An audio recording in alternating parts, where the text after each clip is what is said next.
Yo, what up, what up, what up, and welcome back to Pnoid News. Man, listen. All right, it's let me check this. Yep. We on the right microphone. We on the right microphone. So, like, I'm gonna tell you what.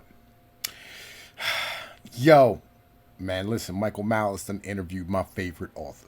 Right, fucking Curtis Yarvin, aka Memphis Moldbug, aka that motherfucking red pill nigga, aka the last monarchist left. Right? The dude who has millions of motherfuckers out here on the goddamn internet, or thousands, or dozens. I don't know how many, right? But it's a bunch, right? Out here screaming that we need a king, right? Now, look, this dude is my favorite author because, and I'll be real with you, yo, I thoroughly enjoy his writing style, his prose, his ability to elucidate his ideas, and I really enjoy his historical take on things.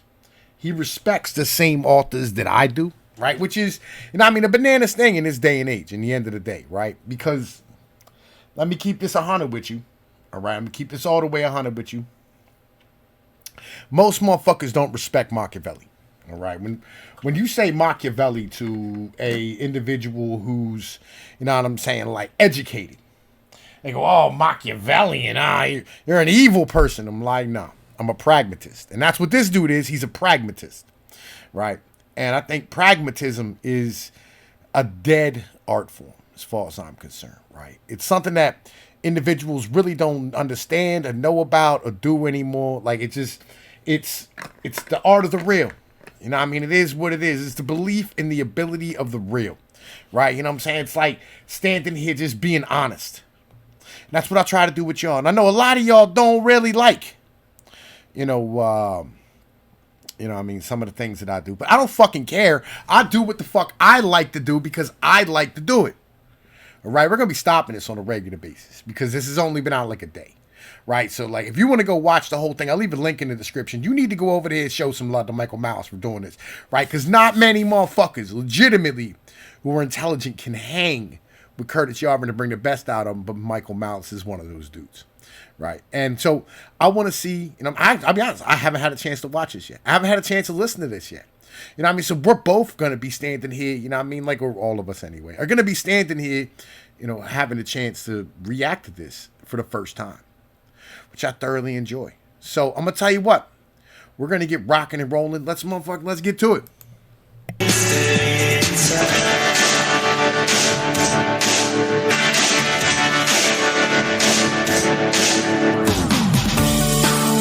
Good afternoon, Michael Malice here. Let that be your welcome for the next hour. We have with us in studio an extremely special guest, Curtis Yarvin, aka Memphis Moldbug, the man who coined the term the cathedral. You can find his work at graymirror.substack.com. That's Gray with an A. Gray with an A. You are probably one of the most Okay, so I need y'all to go over here and check this out. Pay the $5. I don't care. Stop being a bitch. Pay the $5 and go check this shit out. Right? I'll be real with you. You know what I'm saying? Because I want, you to hop in the comment section at some point. Go, yo, Pnoid sent me. And so, like, yo, when he goes, man, when I fucking try to ask him for an interview, and I go, yo, and he said, Pnoid, this guy's in my comment section talking about you. And I'm like, yeah, man, I sent my people over to you. Right? Because I, use your work on a regular basis. And I wanted to make sure you got some love for doing that and got paid for doing that. You know what I mean? So I'll put his Substack in the description as well. Y'all need to go over there, sub to him, read his content. Gray Mirror for Princes, right? For modern day princes, I think is what it's called, right? It's called The Gray Mirror. But his book that he's writing in this Substack, right? Because he's doing like a chapter at a shot, along with like other content of just basic essays and, kind of like just some prose about his traveling around the country, things of this nature. It's pretty fucking interesting stuff. But A Gray Mirror is basically Machiavelli wrote The Prince. There's been a bunch of people who's wrote like books for how to lead. You know what I'm saying? Like a lot of times it'll be like, blue mirror, red mirror, you know what I'm saying? Or like, crimson mirror, whatever, right? But like basically what it is how to adjust yourself to be able to lead, right? You know what I'm saying? Like if you were building somebody to lead, that's what a Prince book's about. You know what I'm saying? Like he's taking this from the look of a grand vizier. And that's a fucking amazing way to look at shit when you're a guy like me who's, you know what I'm saying, like a macroeconomics dude, you know what I mean, who's, you know what I mean, a geopolitical cartographer is like I've been trying to kind of like coin a little bit. It's kind of what we're doing. We're trying to draw a map of how things work, where the power is. But like, let's rock and roll. Let's get to this, man. Influential subterranean thinkers of our time, whether for good or ill. Let me just start with this. I like the word subterranean. I'm going to go with that. Like the 17-year cicadas. I feel like I came out of my hole or something. I was thinking more Morlock. Yeah, something like that. Something like that. Like I only come up to feed, really. It's So I am curious. We were talking a lot before we started taping. What was your reaction to seeing the term cathedral being used correctly on Fox News by the Federalist Ben Domenech?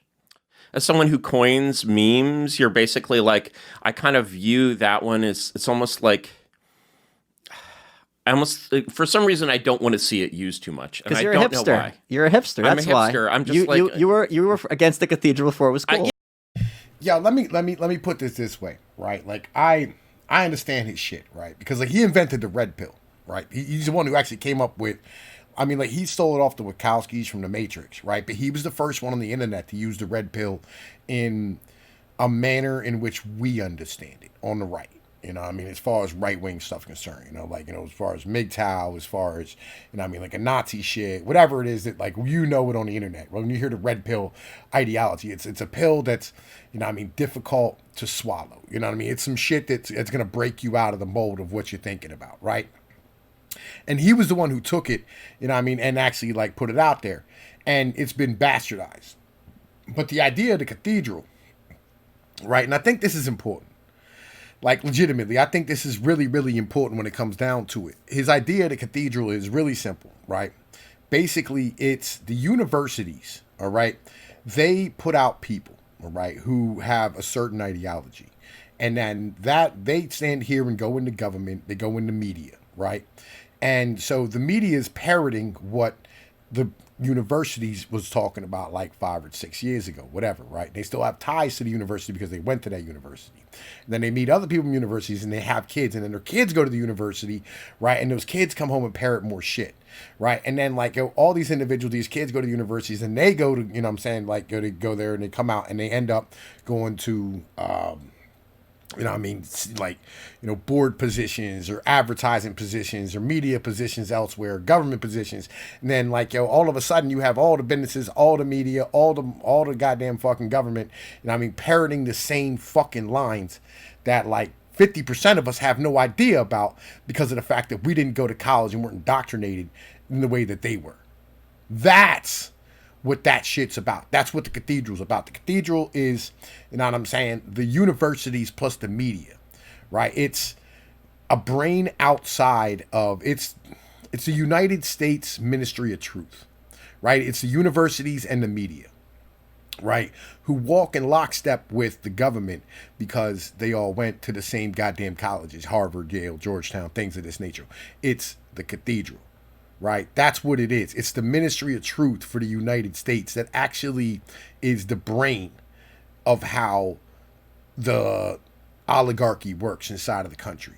Right? And if you go and read a Substack, you know, I mean, you would learn about these things, right? But you know, we're gonna let's keep going for a minute 46 and I paused like 4 times already. Let's keep rocking.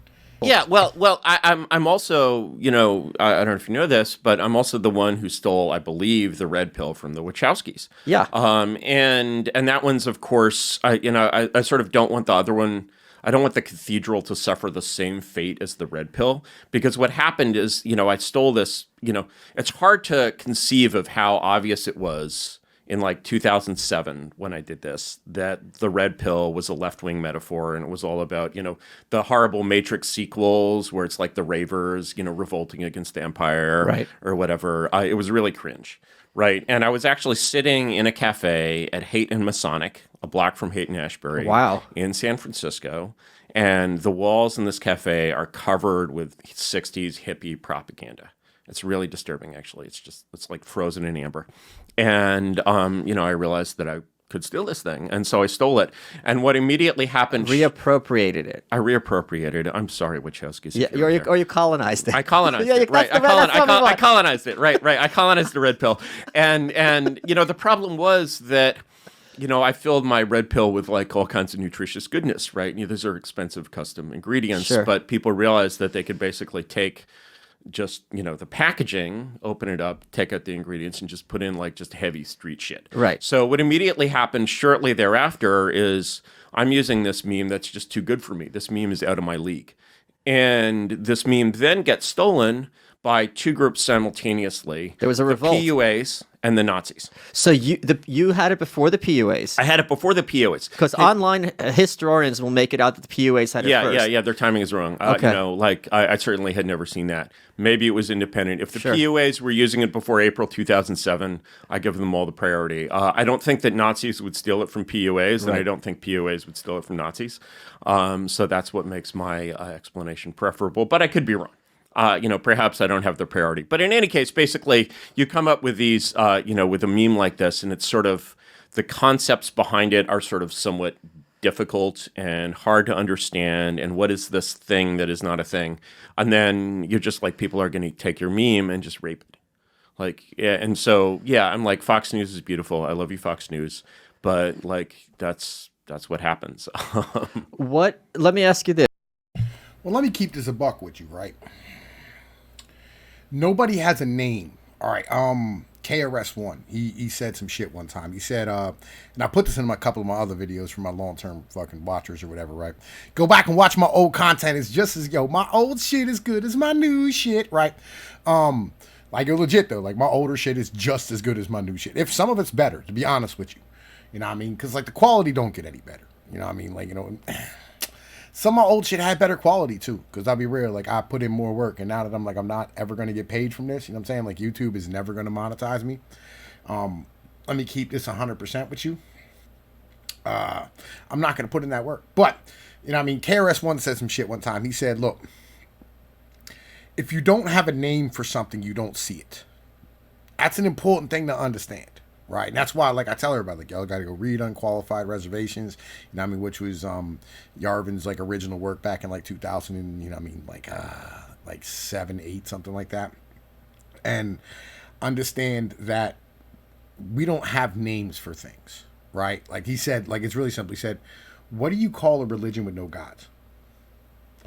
Right, you know what the name of religion with the God is, it's monotheistic. You know what the, religion with a bunch of gods, it's polytheistic, right? What's the name for a religion without a God? I'll wait. Go ahead. There isn't one. Right, legit, there's not one. There's not a name. So that's how you know that, like, somebody's been fucking with shit and you haven't noticed it behind the scenes. And that's what progressivism really is. It's a religion without a God. That's important to understand. Legitimately, that's important to fucking understand, right? And so, if you don't have a name for something, once you get a name for something, right? He called it an our religion in his writing, which that didn't really take off. But on the same point, it's just, he's just making shit up on the fly, right? Because that's his writing style. And when he came up with the idea for the cathedral, having a name for this monstrosity, right? I apologize, man. Listen, virus and threat percent. Shut up, stupid. Right? When you have a name for this ideology, the cathedral, you have a name for this monster, this oligarchy. It's the cathedral. Now we can spot it. Now you can see it. Now it's there, right? Because if you walk into a room, right? And you walk into like a gymnasium, right? You remember how like old school gyms used to be, not these new joints, these old joints, right? Like they had pipes sticking out the ceiling, they had like, fluorescent lights hanging out of the ceilings and shit, right? And there was, different, carpets and like wall textures or whatever, right? And you had a regular person walk in, all they saw was seats and a stage. You had a plumber walked in, he saw the pipes, but he knew what the pipes were. He knew like they were PVC or they were copper, they were, He knew like what the plaster was on the outside of them, you know, the coverings and the sheaves and stuff. You know, he knew the fall of the pipes, the size. You know what I mean? You had the electrician walk in, and he stood there and he saw the lights and he saw the ballast and the electricity. You know what I mean? He knew like what the voltage and the wattage was of those things. You know what I'm saying? Right? He knew what the cages were called over top of them. Right? You know, and then like, you know, you walk in and like you had a third person walk in who was a painter, and he knew like what the color of the wall was and the actual shade and like the number for the paint, right? You know what I mean? But these are all the reasons they knew about this and the regular people didn't, because they had vocabulary to describe it. You know what I mean? They had that knowledge, right? And that's how he put it. They have that knowledge, right? And if you don't have the knowledge that something exists, then you're not going to see it. And that's why I know he doesn't want to have it get overused, but like shit, man, like yo, god damn it, it's a description, it's a name. You can name the beast. You know what I mean? Like everybody goes George Soros. Okay, what does George Soros do? You know what I'm saying? Like yo, he's an open borders guy. Why? Because he's paid by corporate people donate to him to get cheap workers. That's what it's about. Has nothing to do with him giving a fuck about what he's actually doing. Or he might. Who knows? Right? But that's the reality of it. You got to have a name. You have to have a face. You have to have people. You have to have things and understand what's going on. If you don't have that, then how are you going to defeat it? How are we going to have a conversation about it if you don't even know what it is? Cathedral's an important ideology. It's not a meme. It's not. It's a name. It's a vocabulary word for that. That's really important in the end of the day, right? But yo, let's keep rocking. This, don't you think that's kind of an inevitability with the use of jargon? That absolutely, yeah, absolutely. There's no like, you know, I can regret the state of the world and yet believe in it. So, you know, we'll see. Like I've taken midwit from Vox Day. He originated that term. Oh wow, yeah. Wow. So It is a good term. It's a really good. I have to say I hate Vox Day, right? You know, like I don't like Vox Day as a whole. Like he's a piece of shit in general, and it's not because he's the one who won. It's because he's a piece of shit. Because he's a censorious, you know what I'm saying, garbage human being, right? Who should probably be punted. You know what I mean? Like somebody should kick that dude in the dick, right? But like, you know, and he's so cringe, right? It's not the fact that like, you know, he hasn't done anything. I don't care what he's done. It's the fact that he's such a cringe edgelord piece of shit, right? That can't handle his own drug. In the end of the day, he's like, oh man, these comic book companies are censoring me because like, you know, they're SJWs. And then you go like, yo man, but listen, like we come in there and troll your fucking chat and you act like a little bitch and shut your chat off. Right, because we're betas, right? Like, or whatever nonsense shit you're talking about. Like, beta, right? You fucking piece of shit. Yo, fuck Vox Day. Like, yo, real shit. Let's keep it 100. You know what I mean? Like, I understand, like, yo, Michael Malice was around when Vox Day might have been cool. But, like, recently, like, yo, Teddy Spaghetti is not that dude. Like, yo, real shit. Term. My idea of a good term is something that identifies a very specific phenomenon that everyone had observed but not codified. Yes. What would your term for Vox Day be? I mean, alt-right, I guess I would call him. Yeah. Wouldn't you say? Sure. I don't know him well enough to be able to. I think he wanted to say Teddy Spaghetti. Right, real shit. Like, I think he wanted to say Teddy Spaghetti and he just didn't say it. I'm saying it for you. Teddy Spaghetti! Pontificate on him, but I do want to give him the respect because he did have that. This is what he did come up with midwit. This is what I really hate. When people. Yo, I'm upset that he was the one who came up with midwit. But, like, yo, let's keep it a buck, though. That is a really good word. And I'm going to use it anymore. Like, I'm still going to use it. Probably just not as much because now that I found out where it came from. People make fun of. First of all, he's got his book, also Sauce Just Wars Always Lie. So he's got a lot of accomplishments. People have this idea that if someone is a one-hit wonder, which I'm not saying he is, but if someone has written one song that brings people joy, that person's a better person than you. You know, Very so true. This kind of this dismissal of like. Unless you wrote like 5 songs that bring people joy, you know what I mean? In which case, then like, yo, fuck that dude. You're better than that person. You know what I mean? Let's keep that 100. You know what I mean? So I do want to give him credit for that. Yeah, I was sitting down with Eric Weinstein. Did you watch his interview with Lex Friedman? This is going to be a big circle jerk. So he had said 2 things, and I want to get your perspective on it. And he said this publicly. That when the first icebreaker you had for him is you went up to him at a party and said, I'm the most right-wing person here, or I'm the most right-wing person you've ever met. I don't remember which one it was. And that he took this as, like, what am I supposed to do with this? Do you remember this interaction? And I don't remember this specific. That sound like some trolly shit that Yarvin probably would have said, right? You know what I mean? Like, that's a really bad pause for that motherfucker. I'll be honest with you. It's a bad look. But I'm not going to let that go. Anyway, right? It sound like something he would have said, you know, like, "Yo, how you doing? I'm Curtis Yarvin. I'm Munch's moldbug. I'm the most right-wing person here." Right? And, like, you know what I mean? I think he was looking for the same way that when we're looking for our friends on the internet, right? You know what I'm saying? When you're looking for your team, you know what I mean? Like, yo, you shout out certain things, you know what I'm saying? You fly your flag, right? You post that shit up, right? Like, you know, like if I'm in the hood and you run up and you go, "Ew!" Right? You know what I'm saying? Like, motherfuckers know that, like, yo, oh shit, and so there's one of us out here or whatever, right? Or, you know, like if we out here and, you know what I'm saying, we argue with somebody and like some dude's like taking up for some bitch, you're like, "Shut up, you simp," right? And then all of a sudden, like, everybody's ears perk up, you know what I mean? Who, like, yo, was on that side of the fence with us, you know what I mean? They all come into battle and like, "Come on, let's get it," right? You know, basically, you know, you're flying your fucking flag, you know what I mean? He's just looking for friendly faces, and he knew that Weinstein was an internet person at that goddamn point, you know what I mean? So, like, it is what it is. He was hoping, you know what I mean, that he would, you know what I mean, have like a fucking friend there or whatever, you know what I mean? But Weinstein's a little bitch ass motherfucker who, let's keep this 100%, all right? When you want to sit here and be taken way too seriously intellectually, you know what I mean? Like, sometimes, like, a lot of people get to the point where you go, "Oh man, I want to be taken seriously as an intellectual, so I'm never gonna act," you know what I'm saying, like I have any savage in me. You know what I mean? Right? But it's important that, like, right, like, we still dudes, like, we can still talk about the game. You know what I mean? Like, we can stand there and, you know, like, "Man, you see that motherfuckers in the fourth quarter or whatever it was?" You know, or like, you know, you can still stand here, you know what I mean, and hit somebody in the fucking arm, you know what I mean? Like, "What up, bitch?" You know what I mean? And go, "Ah," you know, like, you can still be the smartest motherfucker on the planet and still play with your homies. You can still play with your friends. You can still have fun. You know what I mean? You can still get out here and get in the mud and be an intellectual individual. That's not a problem. Like, yo, Theodore Roosevelt was a fucking smart dude. Like, you can't say he was president. He wasn't dumb. But on the same point, like, he was a rough rider. You know what I mean? Like, yo, he went out and fucking went to war and shit. And, like, yo, he talked reckless and smoked a fucking cigar. You know, he was that type. Like, yo, you still have to be a dude in the end of the day. And, like, too many of these motherfuckers pretend like, "Oh, I'm too civilized for that." Like, shut up, stupid. You smack them in the back of the head. Stop being a bitch and have some fucking fun.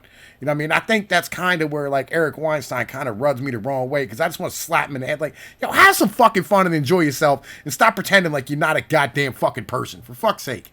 Plausible. This with Weinstein, it sounds plausible. You know, I'm not really that brash these days, so it would have been a while ago. Okay. But you know, certainly, I'm always the most right wing person in the room, in the proper sense of the word. What does right wing mean to you? What does right wing mean to me? Right wing is fundamentally, for me, the most important kind of thing on the right versus left spectrum is essentially order versus chaos, Okay. or extropy versus entropy.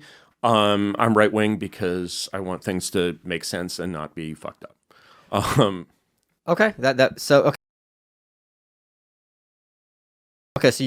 So how does that tie into, like, traditional Republican ideas of, like, law and order? Well, I mean, of course, order is the same thing. Order means that Let me keep it a buck, right? Yo, there's some things that Tom Pease was never educated about, all right? Entropy and extropy, right, legitimately are two of those things, right? Because I had no idea what the fuck they were, right? I just looked it up. So entropy is basically, like, you know what I mean, the scientific thought of randomness in the universe, you know what I'm saying, and lack of order. And extropy is the idea that things are in order. Let me keep it a buck. I'm more of an entropic type of motherfucker in the end of the day. But I understand the need for things to make sense, right? Like, I think that's important. You know what I mean? It is. Like, you have to have rules to the fucking game. Like, the game, they can't keep changing the goddamn rules all the fucking time. And if you know they're going to continue to change the rules, at that point, the game just becomes, you know what I'm saying, like, yo, fucking a scramble, and you just kick a nigga in the balls and take his wallet. Like, that's just how that operates. You can walk down the street and be very confident that you won't be attacked. Anyone who's been to Japan has experienced order. Yeah. Yo, look, let me take one of his quotes from his joint, right? It's actually a quote from Genghis Khan. One of his things he said, and then we're gonna be going over this fucking chapter. It's chapter 5 of his fucking book. He said that he said Genghis Khan said that a naked virgin could walk from one end of the empire to the other carrying a satchel of gold and would be unmolested, right? And that just goes to show how secure his fucking empire was. But then again, you know what I'm saying, the steps were pretty empty. Like, yo, but still, you know, let's keep this 100, right? Like, yo, he believes that, you know what I mean, you should be able to live in a secure place.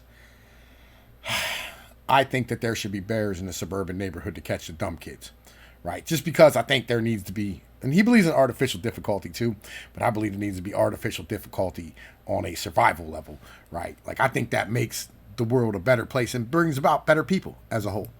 I'm not sure, you know, I think the legal system in Japan is a little bit strange, but they definitely have order. And, you know, if you leave your laptop on the train in Japan, it will very likely come back to you, which is completely insane to an American and anyone who's ever been in New York. And yet, you know, they take that for granted. And we basically walk around, for example, in a beautiful city such as this, with this sort of immense amount of, you know, as far as our security is concerned, we're always in condition yellow. We're always looking around for threats. Right. We're always seeing things that are ugly and disgusting. And we're often seeing, like, every block or two, you know, I walked here from Soho.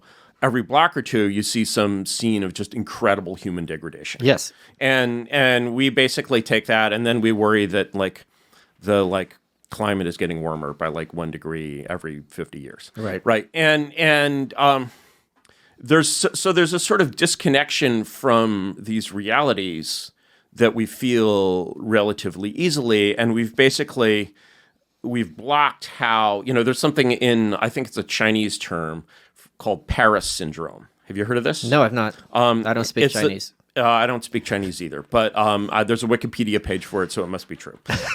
Paris syndrome is experienced when you're a Chinese person from, you know, a city where anyone can walk around, you know, at any time of day or night, anywhere. There are no-go zones in Beijing.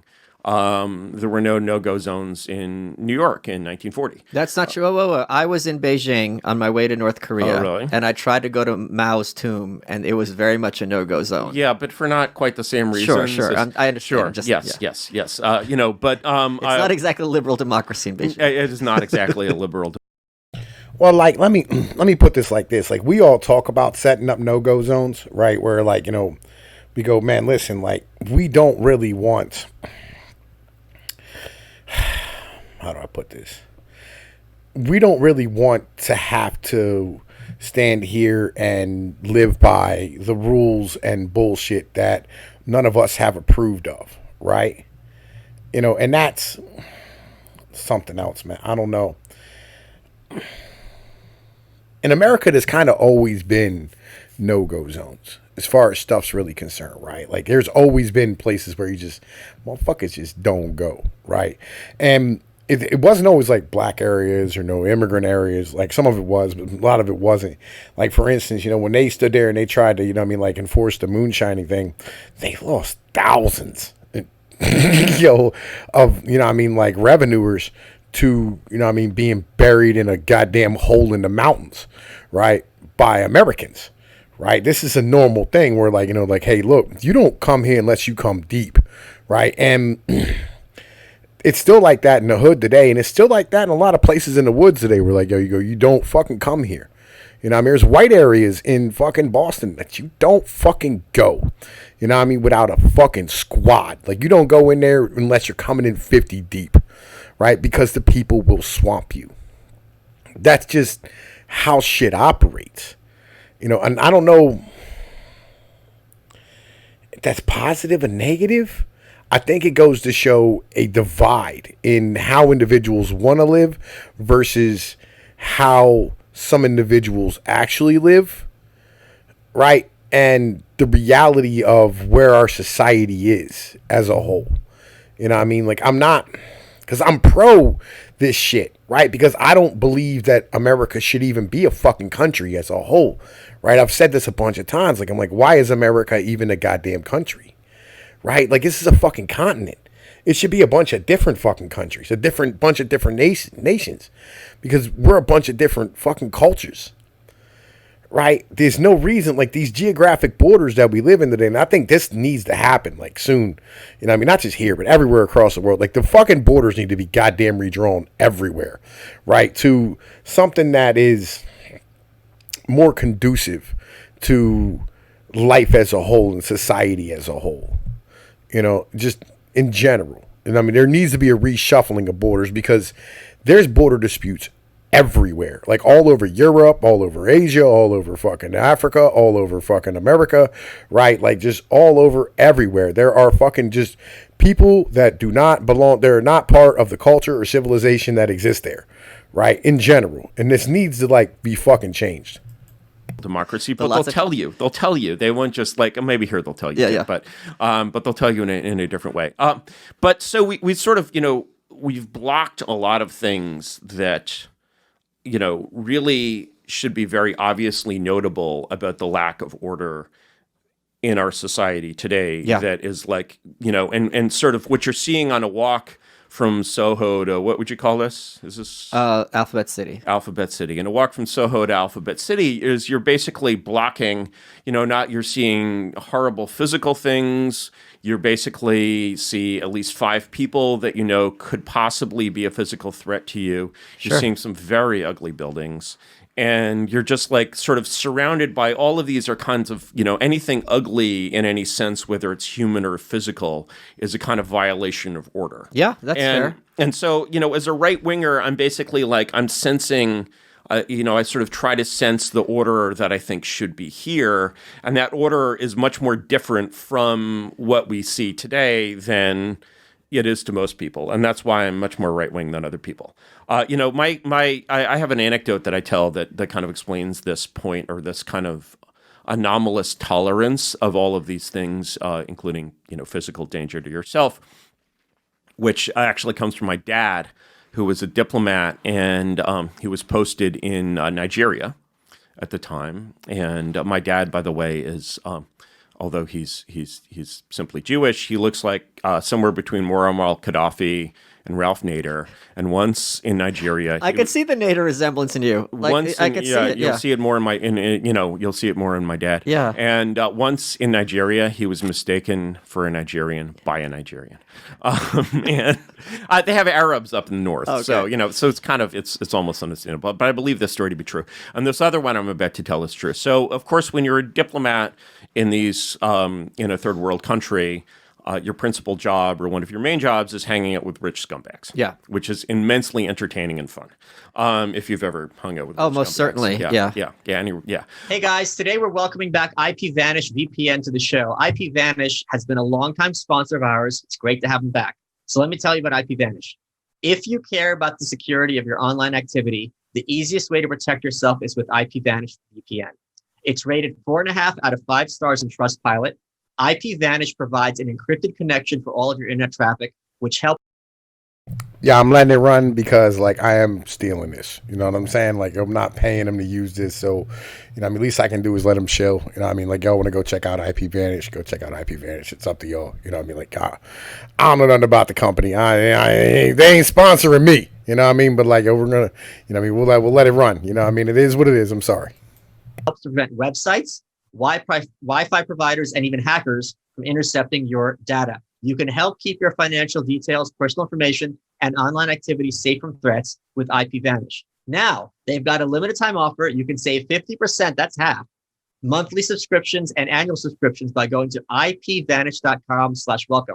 One more time, that's ipvanish.com/welcome. Let's get back to the show. And so one day he's saying, because let me interrupt. The thing about rich scumbags, which the plebs don't realize, which is my entire audience, is many of them appreciate the absurdity of their position. Oh, they all appreciate this. So they're like, all right, this is my life. You want to like my life, fuck my life. You want to fly in some caviar and whatever? Okay, let's do it. Why not? Yeah, exactly. None of them feel that, it's not that they don't feel that they deserve their position. They know that if there was merit, there was also a great deal of accident. Yes. And that's pretty universal to rich scumbags. Anyway, it's like, okay, I worked hard, I built a company, therefore I could have oranges floating from the Himalayas. See what I'm saying about being a dude? You know what I mean? Just like enjoying your conversation and kicking it, right? You know what I mean? Like, you would never see this from a guy like Eric Weinstein. You know what I mean? Like, he just doesn't ever like just fucking kick it. You know what I mean? Like, like look at these fucking scumbags. Like, these cock-sucking motherfuckers. Yeah, whatever, right? You know what I mean? Like, and this is legitimately something that, you know what I mean, you don't see. You know what I mean? From like a lot of these ridiculous intellectuals and shit. You know what I mean? They don't have just like bullshitting conversations about nonsense, right? This is something from individuals who are actual real people. You know, it's kind of, I think it's fucking important. You know what I mean? That like we have these type of conversations. But I'm going to keep letting it rock because I want to hear the end of his story. Himalayas, it's a non sequitur. Yes. Exactly. And so, my dad is hanging out with one of these rich Nigerian scumbags who acquires their wealth by a completely different kind of ill-gotten means. Sure. And they're in the north of Nigeria. It's not jungle, it's savanna. And this guy suggests, let's go hunting. So, he gives my dad a shotgun. They're going to go hunt birds, and they're just going to head out. This is the greatest idea you'll ever hear. Okay. The tall grass. And my dad is like, are there any snakes here? Here in Africa in the bush. and his host is like, snakes? Oh no, we don't have a snake. I mean, there's no snake. Once in a while you'll see a black mamba, but wow. And that's essentially the approach to sort of urban safety that basically a modern cool American. Who's 20-something, who lives in a place like this or a place like San Francisco, thinks is like, no, I don't worry about snakes. But occasionally you'll see a black mamba. And to explain to the audience, the black mamba is, I think, the most venomous snake. They get like 20 feet long, and they will bite. They'll jump up and bite you in the face. And if you get bitten by one and envenomated, you're out. You're dead within like a month. I don't think black mambas are 20 feet long. Right, like anacondas can get to be 20 feet long, but like black mambas, I think like the longest they get is like fucking 7 or 8 feet. I mean, that's still a big goddamn snake, and they are fucking highly dangerous. You ever see a black mamba? Run the opposite fucking direction. You know what I mean? As much like throw some shit behind you, like trip your buddy. You know what I mean? Like, do what you can not to get bit, homie. An hour, it's that. Yeah, you're done. Yeah, absolutely, and it's a very aggressive snake. Yeah. And like really, cobras are not aggressive. Cobras puff out because they're threatening you. They're like, get away! I don't want to bite you. They're actually cowardly. Yeah, the mamba actually has fun biting you. Yeah, that's why Kobe Bryant called himself the mamba, and because it was fun. And so and likewise, when you're walking down the street in one of these cities, you may run into someone who is completely high and finds it fun to stab you, and that just happens occasionally. And well, that happened on July 5th here in New York in Times Square. This was just an article yesterday where someone flung some mysterious liquid on some elderly person for no reason, didn't even look, and just ran away. And it was like, I don't know if it was acid or poison, whatever it was. Yeah, it's just like, there's no rhyme or reason to it. Right. And so this is this is kind of a form of disorder, which is very extremely toxic and strange. And it's like when you look at, for example, what we call crime contains a lot of different factors. Even just like murder, you're like, is this a crime of passion? Is this like a drug hit? Is this, a predatory attack on someone? Is this for money? Is this for there's a lot of different kinds of murder, right? But when you look at, say, first of all, when you look at Victorian society, there's this line in Sherlock Holmes that's like, well, I don't see that what there is for a detective to do because we've conquered crime. I saw this this number this came from somewhere at parliament.co.uk. Hard to give a URL on your, I'm just too nerdy here. But, it was number of offenses known to the police per capita in Britain from essentially 1900 till now. And that number had gone up by, I think it had peaked at about 50x. That's not 50%, that's 5,000%. Wow. And, so for example, if you look at my favorite kind of crime that measures kind of, intrahuman predation is robbery. And if you look at robbery in Victorian England, there was about one robbery per day in the whole of England. Now there's about like one robbery, per day in your house. Yeah. I mean, and that like that change, if that change had happened sort of suddenly, and you'd sort of suddenly gone from the London of 1890 to the London of today, people would be like, wow, you are suddenly being governed very, very badly. Yeah. And there is a lot of, really unnecessary disorder in the world. Or if you went sort of backward, and you said, okay, we're going to go from present conditions to the conditions of 1890s London, where you can leave a laptop on the carriage or whatever. And, suddenly all this fear is gone. You'll feel like you do when you're in Japan. Even, a few years ago, I went to Boulder of all places. And Boulder is... Well, let's have this, like basic ass conversation, right? Because I think it's kind of important. I'm sorry I let that run a little long, and I'm sorry for the ad break. Like that shit happens sometimes, because I use the OBS browser, right? And so like you can't really sign into anything on the OBS browser because like I got YouTube fucking Prime or whatever, and I hate using the I don't like having OBS in front of me when I'm running. You know what I mean? Like if I don't have OBS running in front of me, like it usually does some retarded shit, and like we'll like stand here and go like encoding error overloaded. Anybody wants to tell me what I'm doing the fuck wrong after 4 years of using this piece of shit equipment or this software or whatever, right? So all right, well let's have this conversation, right?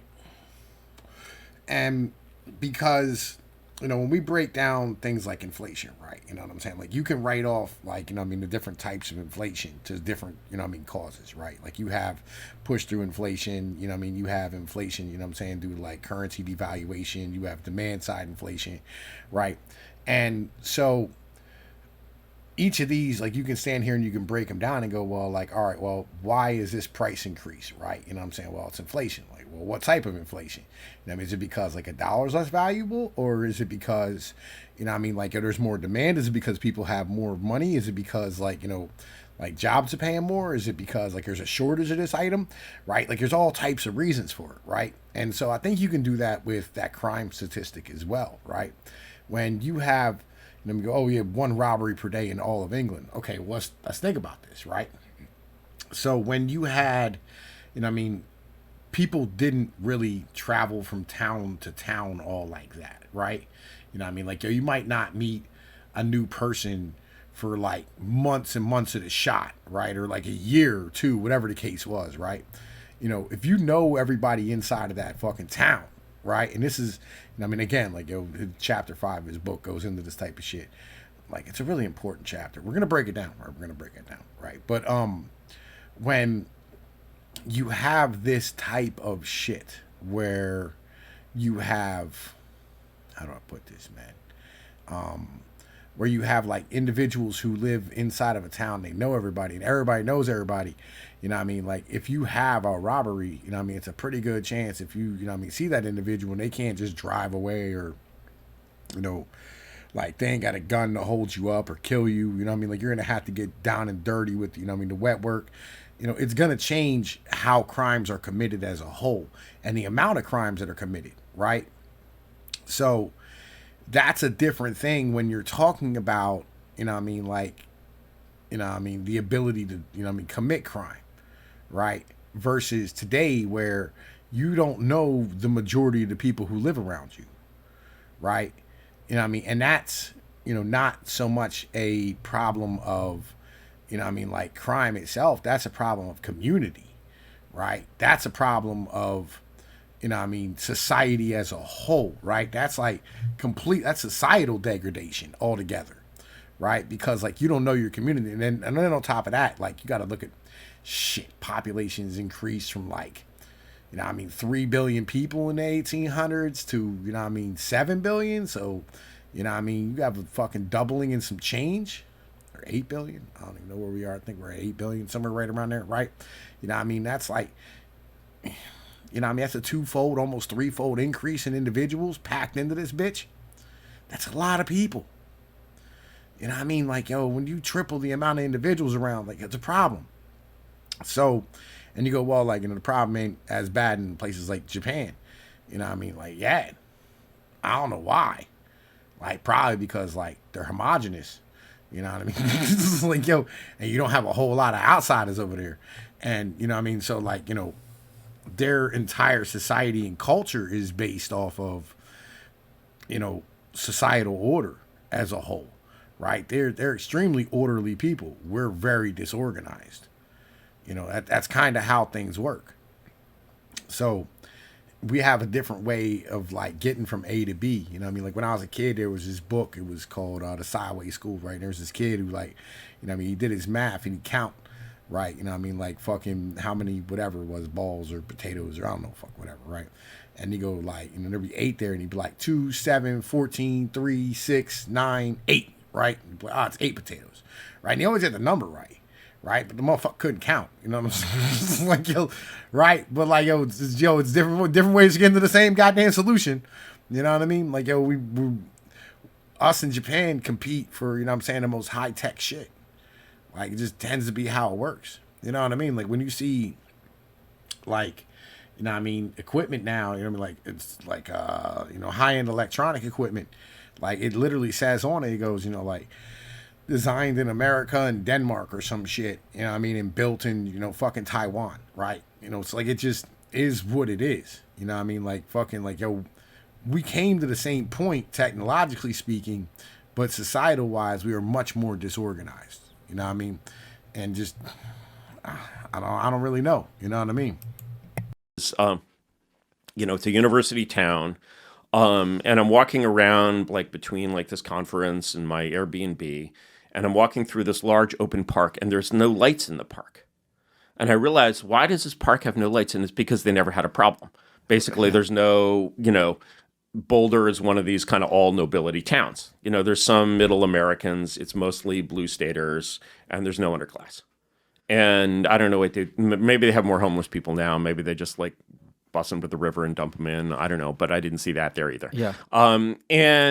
So you're basically, and when you're walking around in this place that's sort of, you know, an urban park where you're like, holy crap, I know I'm actually, you know, completely safe here, unlike any other urban park in any city I've ever been in, where I would be like hurrying along furtively and, you know, checking the shadows for, you know, I'm like, it's a completely sort of refreshing feeling. Yeah. And, you know, that feeling is not coming at the expense of anyone. I'm not like taking away people's right to do crime. I don't think anyone has a right to do crime.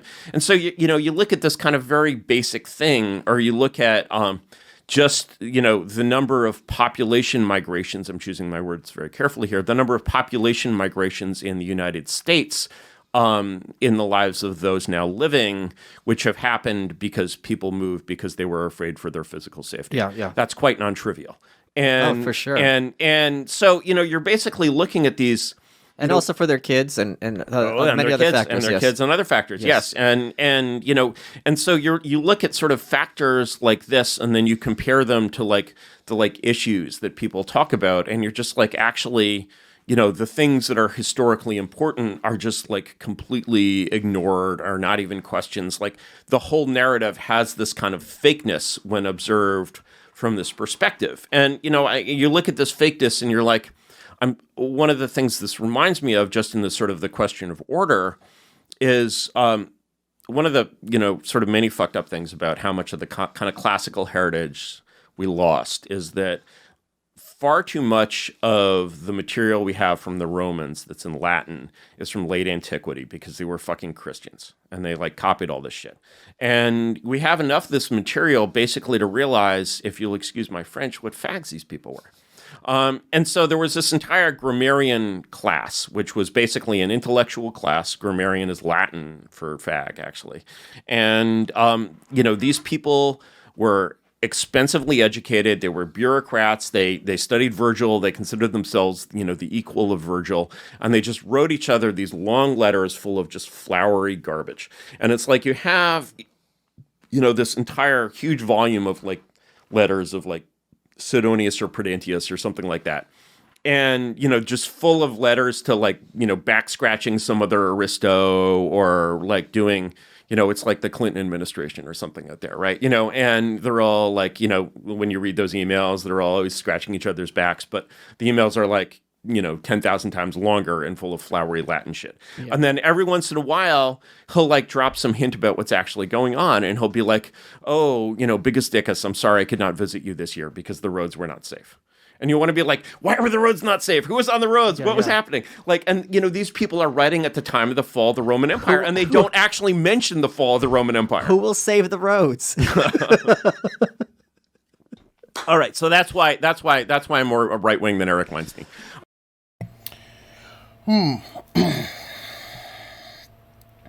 It happens in every society, right? Like, when you look at like the Bronze Age collapse, right? When, like a bunch of societies all fell at the same time. The reason why wasn't, just because like the sea people came in and conquered them, right? Because if the sea people had showed up, 150, 200 years earlier, they'd have got the asses handed to them, right? But the problem is that, they had stood there and packed so much bureaucracy and artisans and, writers and, like all these individuals on top of the people who were supposed to be providing the fucking food, that like literally, like the fucking whole thing got too goddamn top heavy, and nobody was a goddamn soldier or worker anymore. There was nobody there to fight for everything. Everybody had become upper class. And that's an issue. And I think we might be there in America where like, we have entirely too many fucking bugmen and not enough of me left in the end of the day. There's something else something else he said, and this is part of the podcast with him. He said that what he was put off, I'm going to see if I can guess your answer, see how well I know your mind, and then you could correct me or validate what I'm saying. He said you had said to him, this is gossip about like reactionary thought, that you were not allergic to white nationalism. Wait, hold on. Yeah. I would guess that what you would have meant is when it comes to someone who's a philosopher or thinker and trying to look at sociology or political economy, you can't a priori put anything off the table. That would have been my guess. All right. Well, first of all, I'm not allergic to anything. Like, Okay, like the idea of like, I'm going to be allergic to like Mormons because of the Mountain Meadows massacre or some fucking shit is completely unworthy of, like it's just laughable, right? Imagine if you had that attitude toward communism. I'm not allergic. I almost wore my Shea shirt actually here. I have an authentic Cuban Shea shirt, which I should have worn. It was actually made in Cuba. I'm very proud of it. I offered you a shirt with Cuba on it, and you declined to wear it. Yeah, the design was a little loutre. It's very true. By design, it was, no pun intended. It was. In any case, basically, so that's sort of one thing I would have to say, about that comment. Imagine if someone is like studying the like 17th century, but they're like allergic to Catholicism or something. Like it would just be like completely unworthy of a historian to have like an emotional reaction to like some system of ideas. Like what? The second thing that I wanted to say is that you mentioned philosophy and philosophers. Yeah. And there's a story I want to tell actually. Let's keep it a buck, right? I don't think, how do I put this? I don't think anybody should be allergic to the ideology of living among their own people, right? Like, legitimately, like, why would you be allergic to the idea of living among your own people as a whole? Like, in general, like that. Think about it to yourself, right? No matter what color you are, right? Say if you're black, if you're white, if you're fucking, if you're a fucking Native American, if you're fucking Chinese, whatever, right? Because if you're sort of red or yellow, like it fucking, everybody, oh my God, you're so fucking racist and stupid fucking assholes. Anyway, right? Like, think about it, right? Like, could you imagine, like, any of them going, like, anybody else, other than white people going, like, man, I'd like to live among other black people. It would be nice, right? If a black person said that, they go, well, yeah. Look at a peaceful, nice black community in a black suburb. I'm have my kids go to school with our black kids, right? Imagine like, would a white person be able to even have that conversation with them and go, that is racist, sir? You know what I mean? Right? You would sound like a complete and utter asshole saying that to somebody because that's how they fucking feel. Like, yo, legit. Like, what type of fucking just... God, I hate suburban white people. I fucking so goddamn much. I fucking hate them. But they're not... And this is why I don't like guys like Eric Weinstein. Like, this is why. Like, I respect some of the shit that he does. Right? I do. But on the same point, as a human being, like, you just want to punch him in the dick and go, yo, listen... Like, stop. Like, yo, be real. I mean, just be a fucking honest man in the end of the day. Like, yo, for fuck's sake. It's so fucking faggoty. For fuck's sake. Actually, and I think it's arguably related to this, because I think this is, frankly, I think this should be Eric Weinstein's attitude toward me. So, you know, this is a story about Voltaire. Okay. I don't know that you've heard it. So, Voltaire goes to Egypt. He goes, I believe, to Cairo. This is a real story, not apocryphal. No, this really happened. I read it somewhere. It probably happened. If it didn't happen, it should have happened. Okay. Voltaire goes to Egypt. He goes to Cairo. It's like the 1750s or something. And this is before colonialism. And Cairo is a very louche place, right? It's really the moral standard is not high. So like a Weimar. Yeah, no, more so. Right? More so, Weimar than Weimar. So there's a Okay. lot of brothels, right? And his friend is super into going to brothels, so they do that together, right? And one day his friend comes to him and he's like, hey, Voltaire, let's try something a little different today. And Voltaire's like, what do you mean, different? And his friend is like, well, it's a brothel, but with boys. And Voltaire's like, oh, that's interesting. Well, you know, as a philosopher, you know, I guess I really have to have that experience. Huh. And so, because a philosopher is open to everything that is human, which includes boys. Okay. And so they go to the brothel, and they do the brothel thing, and they come out, and his friend is like, hi, Voltaire, you know, how was that? And Voltaire is like, it was pretty interesting. And so, you know, they go home, and the next morning, the next morning, his friend comes to him, and he's like, hey, Voltaire, he's like, you liked that yesterday, let's do it again. And Voltaire looks at him, and he's like, no. My friend, once a philosopher, twice a sodomite. No, twice a Keynesian. and that's my you know, in some ways I'm like, you know, the idea, I return to my original, you know, point, which is that the idea of someone who considers themselves a thinker of any kind, basically just like having any respect for this 20th century crap or regarding it in any way other than just like that of clinical pathology is just, I mean, it saddens me. Oh, okay. We could have this argument then. Okay, we're doing. Yeah, I'll be real, man. That was kind of uncomfortable to listen to. You know what I mean? I'm going to keep it 100, right? Because, like, I'm not real sure, like, how to react to that. You know what I mean? At the end of the day, like, it is some things in this world that you just go,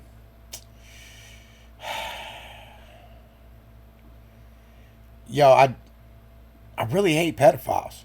You know what I'm saying? Like, legit, like, it's some things that make your skin crawl. It's just, let's keep going, man. We'll just keep going. In a second. I wanted to ask something just quickly, which is not really possible with you.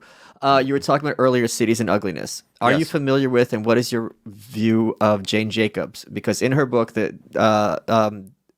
was it The Rise and Fall or the Decline about Great American Cities, she posits that what makes cities sticky, I don't know if that's the term she used, what makes people want to stick in certain neighborhoods is the mixture you have of the old and new buildings. It's attractive to the eye. It shows a continuity with the past at the same time.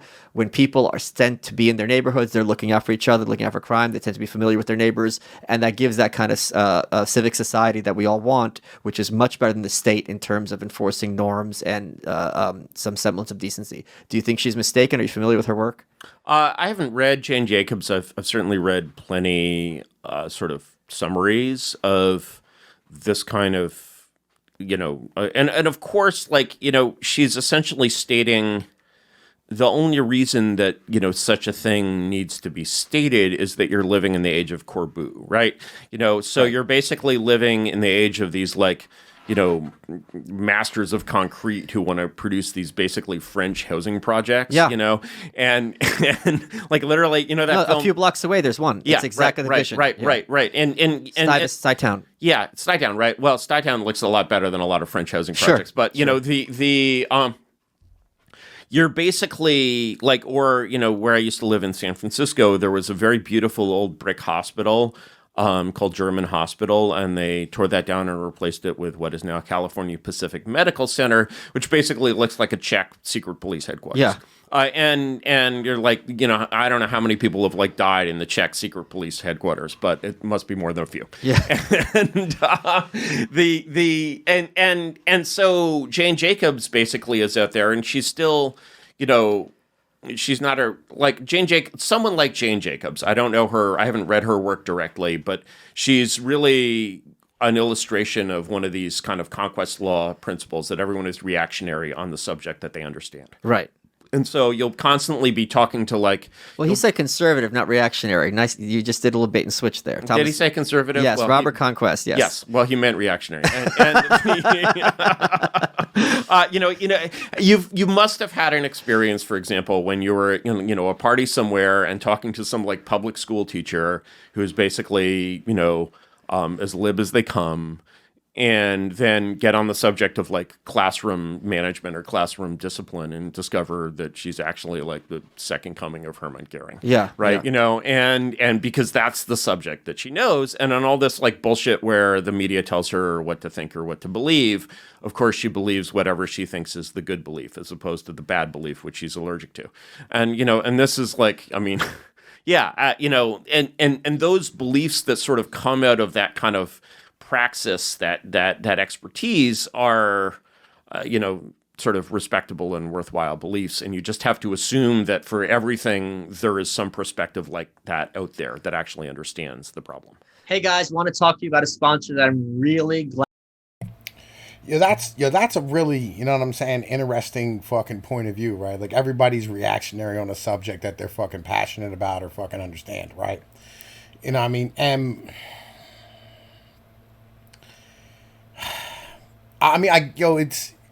It's not wrong, right? Legitimately, it's not wrong, right? Because like, if you understand a subject fully, right, you kind of just want to like take it over, be in charge of the motherfucker and fix it, right? Because like if you understand something completely and you go like, I know exactly what the fuck's wrong with this, like, why don't we just fix it, right? And like if you care about it, that's what you're gonna want to do. You know what I'm saying? And you're going to want to stand here and force people, you know what I'm saying? You're going to have individuals who want to do it by force, by like decree of a fucking dictator type of shit. You know what I mean? That's what he means by like reactionary. And I get it. That's not wrong. The end of the day, like legit, that's not fucking wrong. And again, we're going to fucking let his goddamn ad play for like 10 or 15, 30 seconds. I don't know how the fuck long it is. I apologize. Glad to be able to promote, and that's Fume, F-U-M. What is Fume? It's a natural inhaler that makes it easy to get the benefits of super plants on the go, but it's a great way to stop smoking or vaping. I'm looking at you, Dave Smith, very failed podcast host. If you go to breathefume.com, BREATHEFUM.com, you use code Malice10, you get 10% off your order. So Fume is like a steampunk vape. It's made out of Canadian maple. It's an inhaler. There's no electronics. And at the end, you stuff a core, which is filled with the benefits of super plants. So there's reassurance, which is from lavender, lemon and cinnamon. You've got conker, which is black pepper, peppermint, eucalyptus. You sit there inhaling it. It makes you feel better. But more importantly, your hand ritual, which smokers are often subject to, it's something to do with your hands to help you get off that horrible, horrible habit. If you go to breathefume.com and use code Malice10, you get 10% off your order, and you'll be helping yourself get a bit healthier whenever you quit smoking. Let's get back to the show. Are you are you going to take the view that you're completely opposed to modernism as a kind of artistic? No, definitely not. The thing about modernism is that why modernism sort of succeeded in many ways is that it was a very hard form, because to do modernism and to create something that's like on the level of like a Frank Lloyd Wright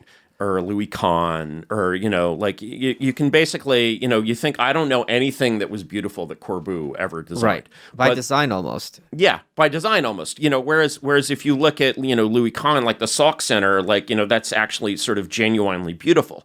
Now, a lot of the, it's like when you talk about Jane Jacobs and the mix of old and new buildings, I balk a little bit, because the early modernists greatly benefited from that. They would basically put some like square modern-y thing in like the middle of like a beautiful like Right. 17th century neighborhood. And of course it's striking and distinctive in that sense, but it's sort of stealing from its neighbors. Yeah. And, I just, the mix is like not, I'm just like, yeah, actually the old buildings are just better. It's like if you go, I was in Amsterdam, All right, so like, when it comes to architecture with modernist versus, like the postmodernist designs, right? And the reason why like they're having this discussion, modernism is a basic belief that if you work really hard to achieve something, you reach some form of enlightenment. That's why like most modernist buildings, they'll start like like a block wide at the bottom and will end up at a point at the top, right? And you'll have things like trying to think like the Eiffel Tower, shit. I guess like the Sears building maybe. Something along these type of lines. The Empire State Building, right? Like these were modernist structures, right? Where like, like it's just it's they have distinction, they have, like edges and like arcs, and they have like spires, and like they have their own distinct features, right? Whereas you had the postmodernist designs where it's kind of like just these block concrete fucking buildings, and they're uglier than shit.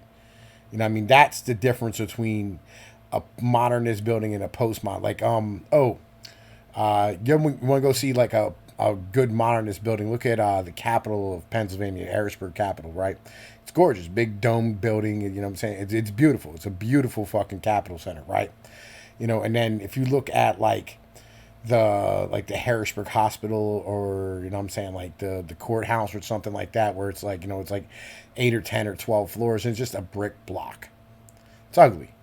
It just it's all utility and no form. You know what I'm saying? At the end of the day, we just kind of, be like there's no, it's all structure. Like there's no, it's not, it's all, yeah, it's just all utility. And yet, like it's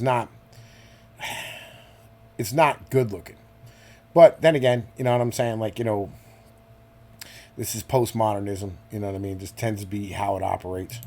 A couple years ago, and I just doing like a work thing, and I stayed in this kind of 19th century neighborhood in Amsterdam. And if you go basically in Amsterdam and you start kind of on the outskirts and walk toward the center, it gets older and older and older and more Dutch.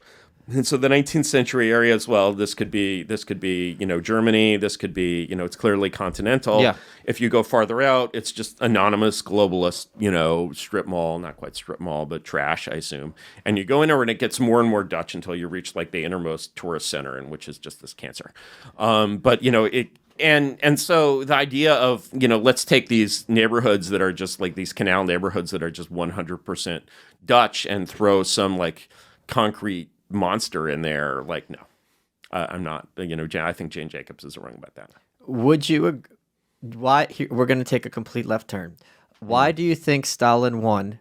And if you were advising the ruling class in America, would you advise them to be more Stalinist in their approach? Why? How would I be advising them? Would I be advising them to be like, in their own interests? Correct. Okay. Why did Stalin win? Well, there's a new book out by Sean McMeekin, which I think is worth, just a very mainstream book of history, but it's called Stalin's War.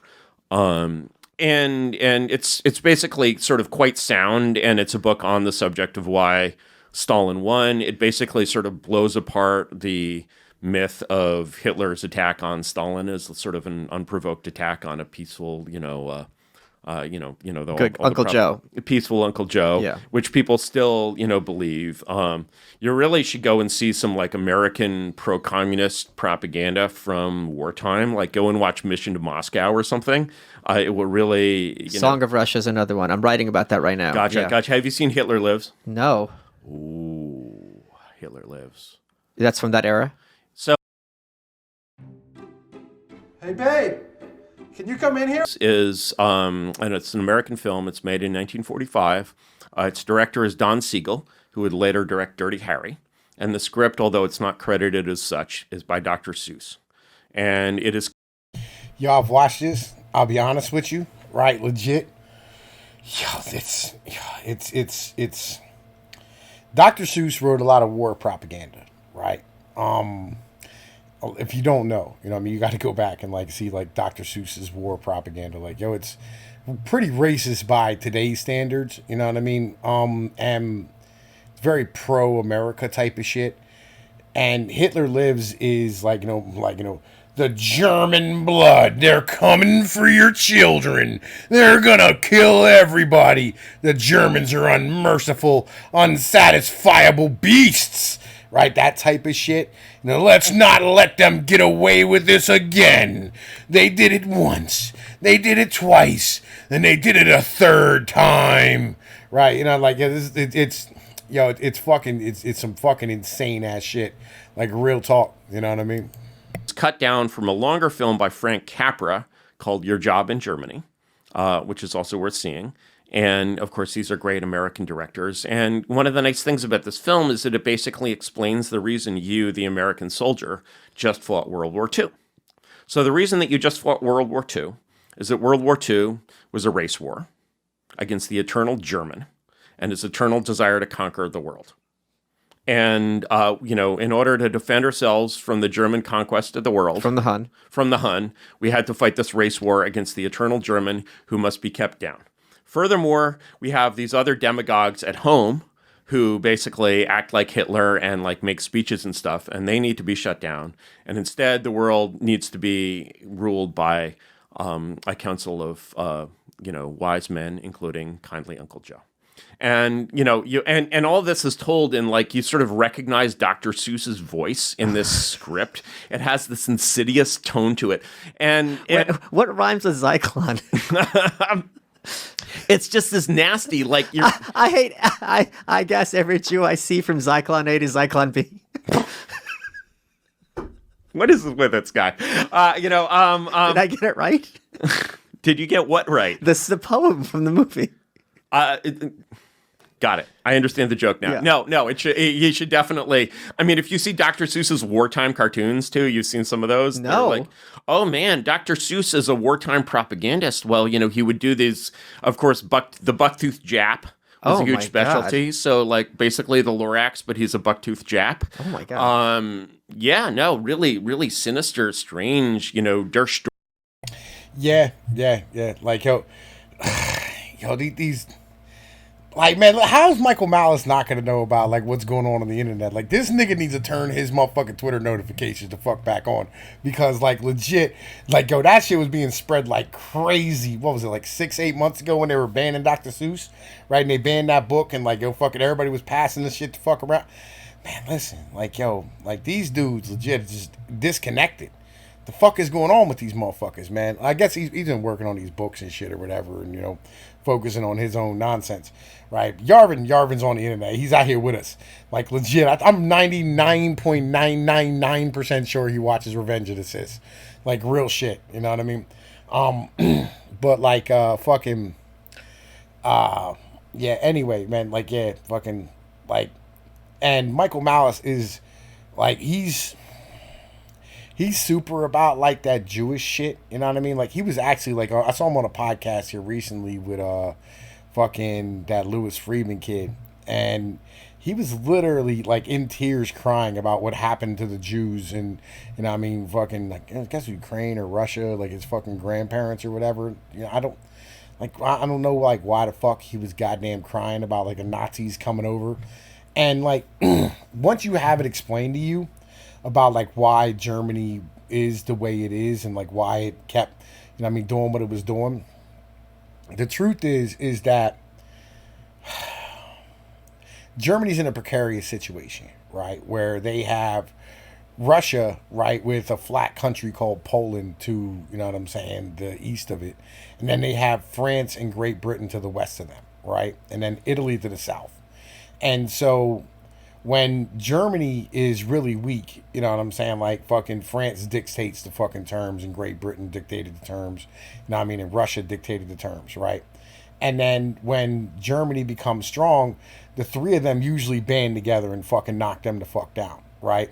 And it's been this way like fucking forever, since Roman times, right? Legitimately, it's been this way since like fucking like Julius Caesar, right? Legit went into Germany and started fucking them motherfuckers up, right? Like it's a constant state of Germany gaining strength and then Germany motherfucking losing its strength and then Germany gaining strength and then like war breaking the fuck out. Like it's a constant goddamn thing, right? Because Germany kind of has to be on the point of where it walks a really fine line between being able to defend itself and be, I mean, financially and economically secure, but not being so big that it threatens its fucking neighbors with its fucking strength and starts detracting from what they're capable of fucking doing. Like it's completely, it's a shitty way to live, you know what I mean? But like that's the situation that Germany's in as a whole, you know what I mean, geopolitically in that fucking region. You know, and the problem is like literally the Germans are German. You know, I mean, they're Germanic, right? They're literally their own people. Right? Like, so, like the border, that's the one border that like there is no dispute about like who the fuck is who. You know, I mean, that's Germany. Short of like northern Italy, right? Where like, you know, they're pretty German as far as things are really concerned. You know, I mean, as compared to southern Italy. But like, even then, northern Italy wants to break apart and be its own shit, right? Its own country, but it doesn't want to become part of Germany. You know what I mean? They don't identify as Germans. So like it's a precarious situation to be in. You know what I mean? When you're Germanic and then you're surrounded by Celts and Latins and shit. Like it, you know, and then the goddamn fucking Slavs on the fucking other side. Like they're in a precarious situation as a whole. Well, let's keep rocking.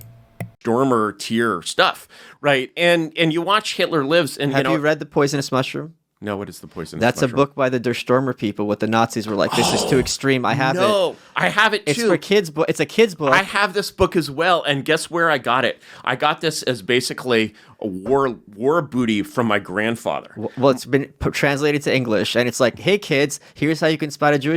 Yeah. His nose looks like the number 6. Because he's the devil. And the Nazis were like, dude, this is too much. Yeah, no, it was really, it was absolutely considered. I looked this book up because basically, like some of my grandfather's possessions were being distributed to me. This obviously was not your kind of neo-Nazi English translation. Right. This was the real, this is real memorabilia.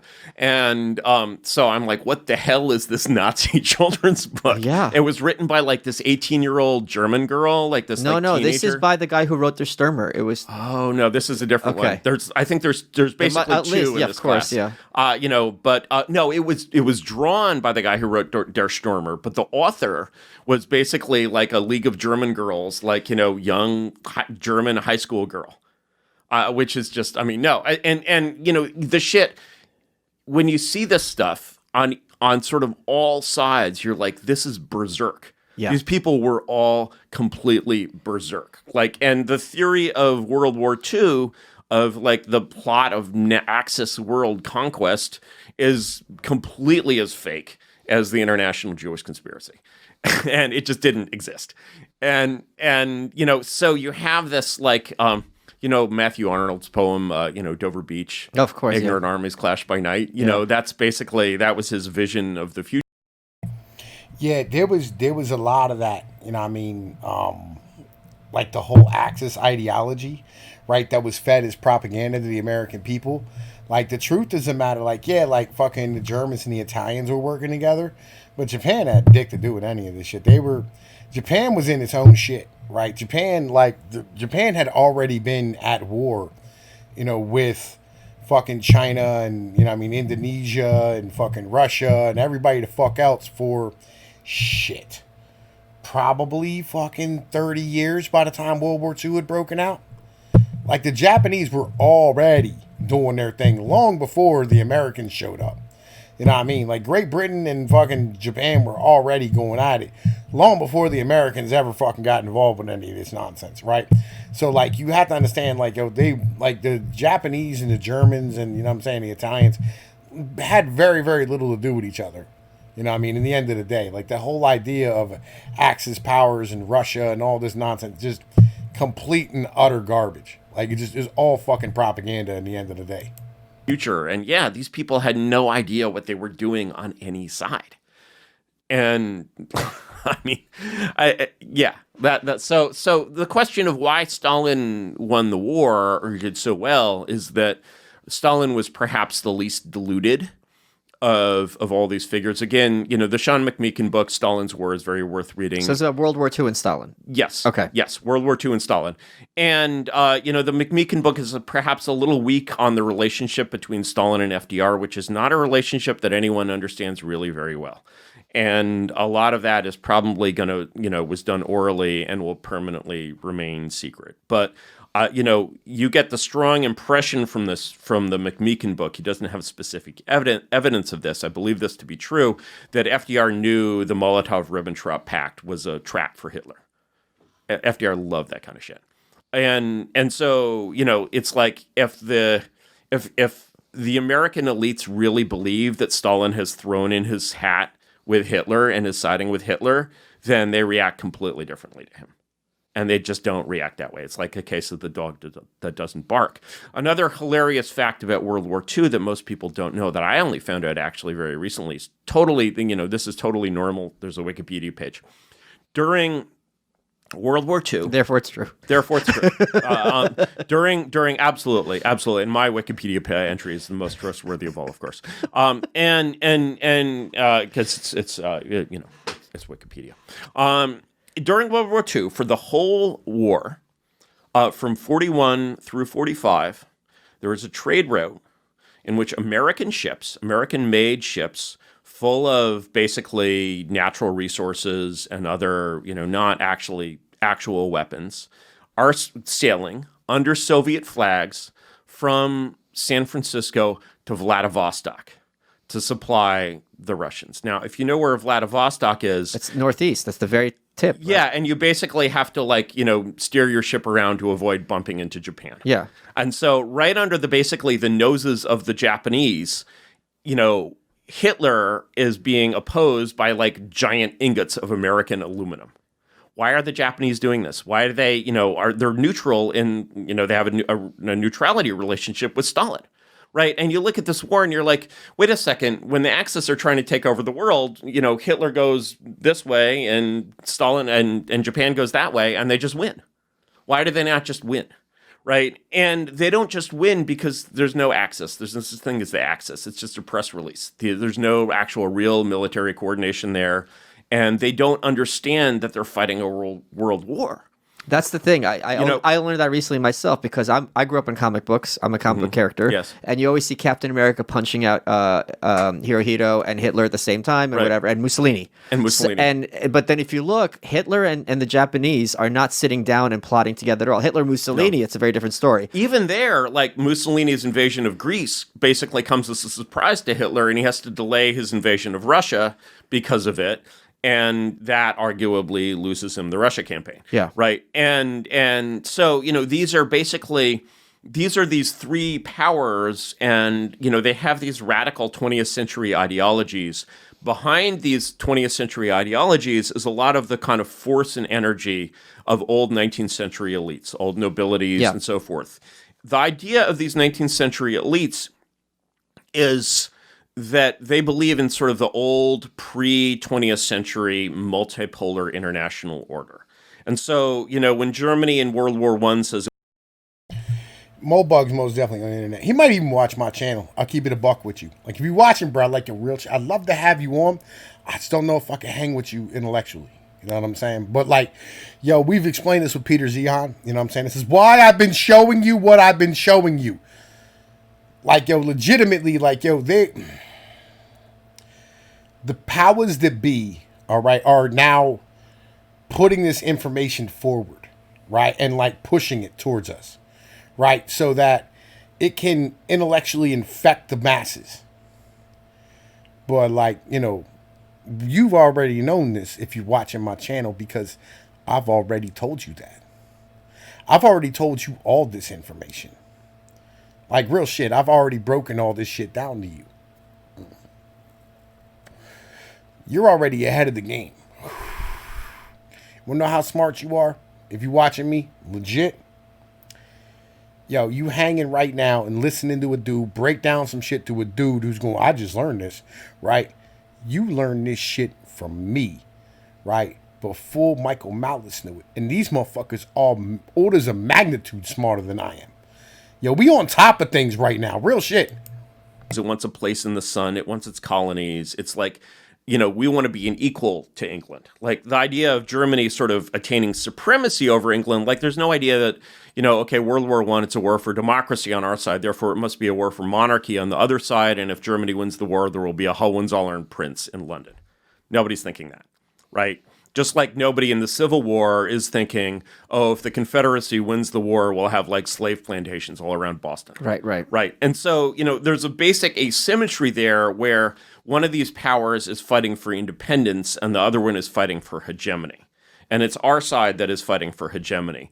And so, you know, And still is. And still has it, in fact. And, you know, It's basically, you know, what we call the international community is sort of the kind of amorphous global successor of the British Empire, obviously, you know, and that, you know, that implies.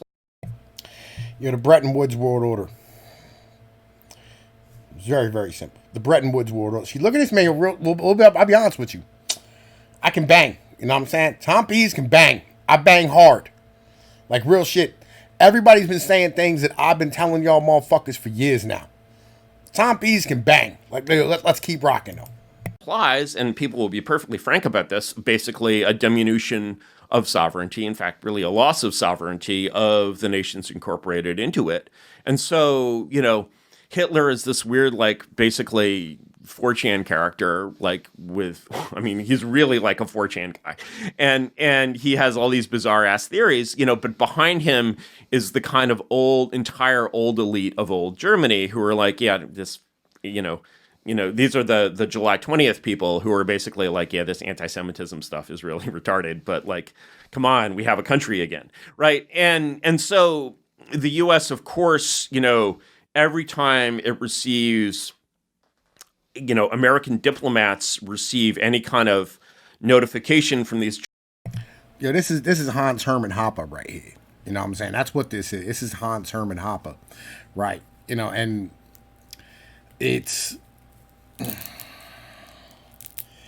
important to understand that, like, yo, this dude's a monarchist in the end of the day, right? So I like to have points of view that contradict what the mainstream narrative has been telling us, right? Because I think it's important to look at things from different aspects because it gives you a new perspective and a better picture as a whole of what's going on.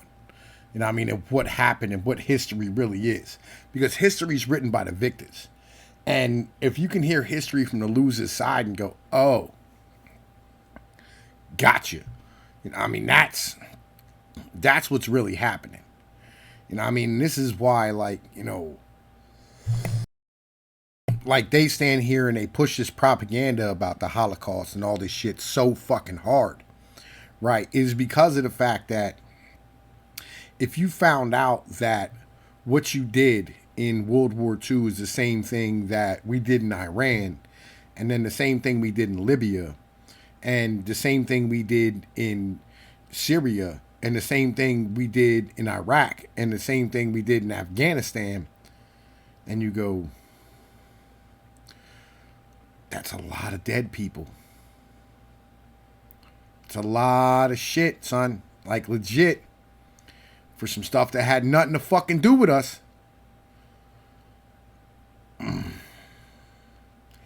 Are we really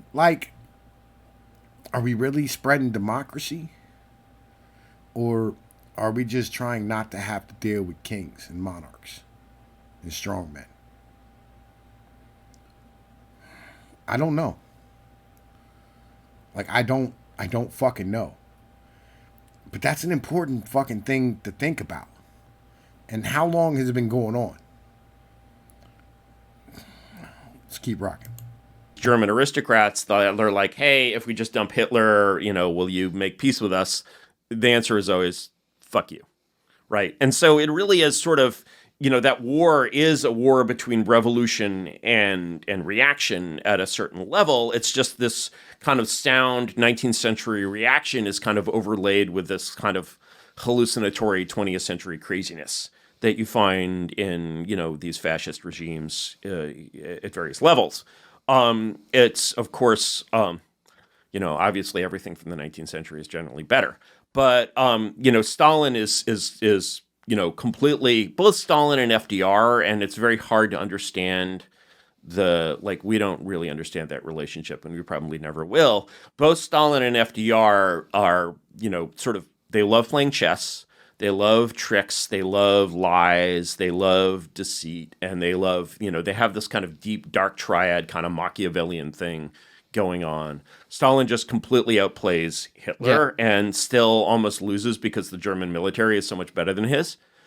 Basically what happens when the German, everyone for months, and the papers are like full of this, everyone for months knows that the Germans and the Russians are massing forces on the border. This can't be hidden, right? And there's no sense in which it's like a surprise. And essentially the thinking of the Russians is, wow, our forces are we have 5 times as many tanks as the Germans here. We know, because we have an intelligence service that doesn't suck, that they don't know this. Here's what's going to happen. They're going to attack us. They're going to look like total assholes, and we're going to just drive them back and take all of Europe. And that's basically, Stalin's plan. So he wants to, just as FDR sort of wanted the Japanese to attack in Pearl Harbor, the question of his knowledge of that is still in some ways debatable, but I don't think it's very debatable. Stalin is basically okay, the Germans are going to look like they did this surprise attack on us, but we're going to be ready for them. And we have our forces in this offensive posture along the border. You'll find all of this very conventional, well-reviewed book, Stalin's War. It's not McMeekin's hypothesis, but he presents it solidly. And what happened is that the Wehrmacht just cuts through all of these forces and actually destroys this enormous concentration of forces on the border, which is positioned for offense, not defense, and basically just can't recover from the Blitzkrieg. And that's how kind of Stalin's plan goes awry at that point, but he's still got the kind of strategic depth to outlast Hitler. And Hitler also is making the same mistake on the Eastern Front that he makes on the Western Front, because since his objectives with Russia are also limited, he doesn't want to create a new Russia. He doesn't want to return the czars to Russia. He actually only cares about Germans and, wants to reduce the Slavs to, the status of slaves. Well, I mean, the word is, apologies to any Slav readers out there. But if he actually had a sort of multinational vision and was no, we're going to restore old Russia, he's greeted, the Wehrmacht are greeted as liberators, as they go through Russia initially, and the Ukraine especially. And then basically they realized, no, actually, the Soviets lie about everything, except that when they told us Hitler was an asshole, it turns out he's actually an asshole, right? And so he would have done much better in the East if he had not been an asshole. And he also would have done much better in the East if his ambitions had been unlimited. Instead, he's following the same kind of Haushofer, geopolitics thing where he's he has this vision that he sticks to. And his vision is we're going to push the Soviet Union back to the Urals and have a medieval march where marcher lords will become strong fighting the Bolsheviks or whatever. He doesn't just want to win the war. And so, his desire to basically destroy the Soviet forces and destroy the Soviet Union basically leads him to focus on, no, let's get this agricultural land, let's get this oil or whatever. And basically, he starts kind of making conquests before he wins the war instead of going straight really hard to Moscow. And similarly, on the Western Front, there's a lot of historical debate about this, but this is at least fairly plausible. He basically lets the British go at Dunkirk because it's the same thing. It's like, I taught you a lesson. Now we're equals. I have the continent of Europe. You have the oceans. Let's make a deal. And he, and he basically, he says to the British, he's like, look, if you make this deal, you'll preserve the British Empire. But if you don't, like, the Americans are just going to eat you. And, he happens to be right about this. Yeah. But, you're. Yo, man, listen, like, real shit, Yeah,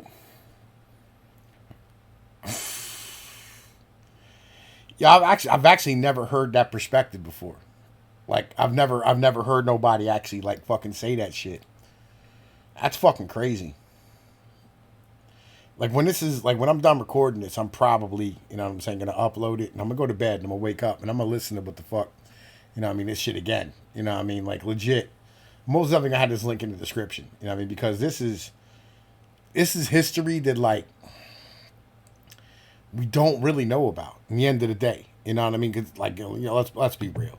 From the American perspective, like, they don't want to tell you that, we stole the world at that point. Like, legit. Like, they don't want to have that conversation that, like, we didn't really win, but we stole everything in the end, right? Like, it's goddamn bananas. Like, legit. Really, like, having this kind of, you'll note that this kind of discourse about World War II, well, everything that I've said is really mainstream. I guess maybe not the Stalin-FDR connection, but it would be hard to refute, certainly. That it's this sort of totally different thing from this frickin' fairy tale that we're told. And to bring, the question back to Eric Weinstein, since apparently he's talking about me, I can talk about him. I'm like, when you're basically have this kind of fairy tale view of the past and you view it as, a fairy tale rather than these kind of actions of confused and deluded and imperfect humans, then you kind of import the fairy tale into the present.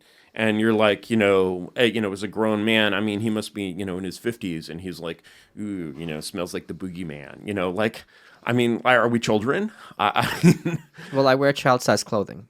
Well, and I don't have pubic hair. Yeah, I really thought that was a body double, but Michael, I was drunk. You were drunk. let's forget it happened. Look, we're philosophers. We're philosophers.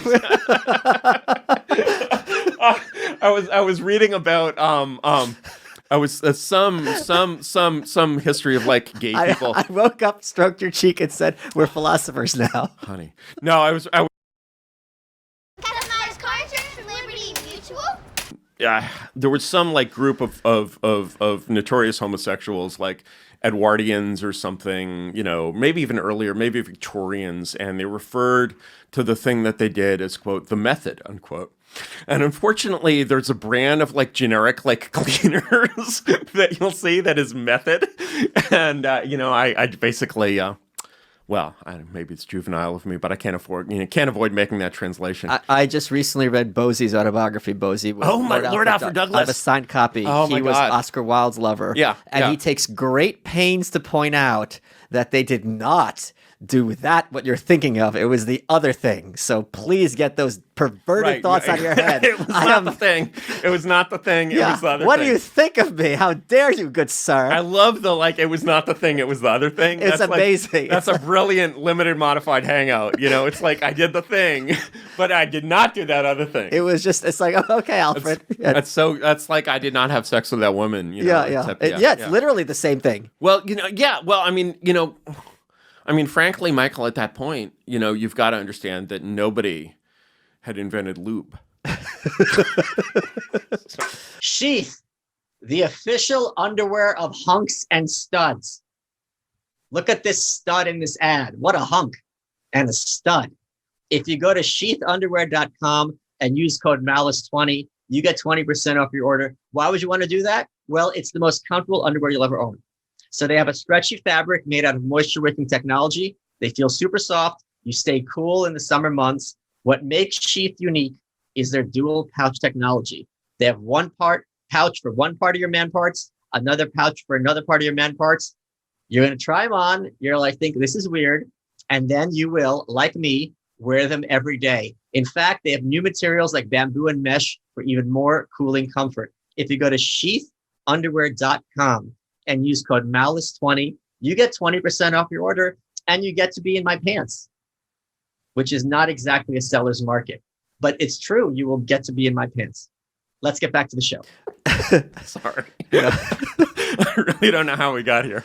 Let's talk about something actually quite serious. And I asked you beforehand if we could talk about this, Yes. and you wrote about it publicly. That's why I feel comfortable bringing it up. Your wife recently passed away. What a segue. I mean, but Well, I mean, yes, my wife recently passed away, so I've decided to become a philosopher.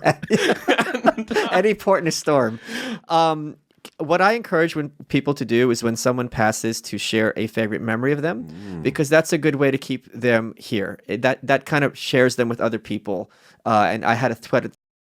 Yeah, and his wife died real young too. I'm gonna keep it a buck. You know what I'm saying? Like, I don't know. Like, I know they have at least one kid together. I'm pretty sure. You know. Yeah, it's sad. I mean, legit, it's fucking sad.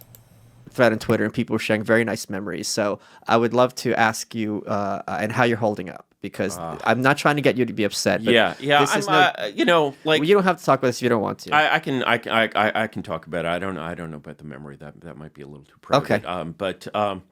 Yeah, you know, Well, maybe not a memory. You could just tell us what she was like. You don't have to. I'm not trying to pry. I'm just saying this is my mechanism when someone passes to kind of preserve them.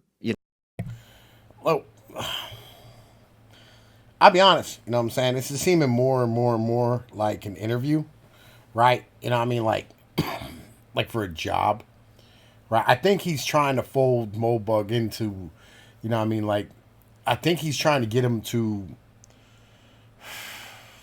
get to the point where he could probably do another podcast with like either Weinstein or that little motherfucker, whatever the fuck his name is, Lex Friedman, right?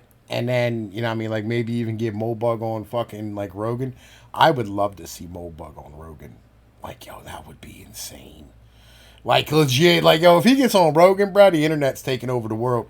Like, real shit. Like, yo, man, listen, I don't know if they can normalize him. I don't know if Yarvin could be normalized to everybody. Like, yo, if he gets, man, listen, like, motherfuckers is gonna lose their shit. Like, yo, but it would be so amazing. It'd be fucking crazy as shit, man. Let's keep rocking.